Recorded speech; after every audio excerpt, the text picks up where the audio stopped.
Guys, അപ്പോൾ നമ്മളിന്ന് ഉണ്ടാക്കാൻ പോകുന്നത് ഒരു കോക്കനട്ട് പുഡിങ്ങാണ്. അപ്പോൾ ആരും ഇതുപോലെ തേങ്ങ പൊട്ടിച്ച് തന്നെ വെള്ളം മാറ്റി വെക്കുക.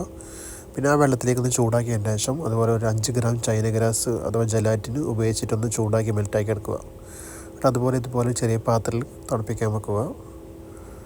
ഏകദേശം ഒരു അരമണിക്കൂർ വെച്ച് കഴിഞ്ഞാൽ ഏകദേശം ഇതുപോലെ ഐസ് പോലെ ചെറിയ ചെറിയ പീസാക്കി എടുക്കാൻ പറ്റും കേട്ടോ.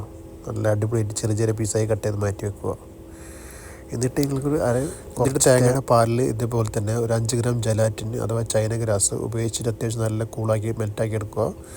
എന്നിട്ട് ഗാർണിഷിന് വേണ്ടി ഇതുപോലെ നിങ്ങൾ എന്ത് കയ്യിൽ നട്ട്സ് ആണെങ്കിലും ചെറിയ ചെറിയ കട്ട് പീസാക്കിയിട്ട് തണുപ്പിച്ച് വെച്ച പുഡിങ്ങിൻ്റെ മുകളിലേക്ക് ഇതുപോലെ ഇട്ട് കൊടുത്ത് അവസാനം ചെറിയ ചെറിയ പീസാക്കി കഴിക്കുക. ഇത്ര തന്നെ ഉള്ള സൂപ്പർ സാധനമാണ്. എല്ലാവരും ഉണ്ടാക്കി ഫീഡ്ബാക്ക് അറിയിക്കുക. Okay, bye, see you. Video ഇഷ്ടപ്പെട്ടാൽ ലൈക്ക് ആൻഡ് സപ്പോർട്ട്. ഓക്കെ.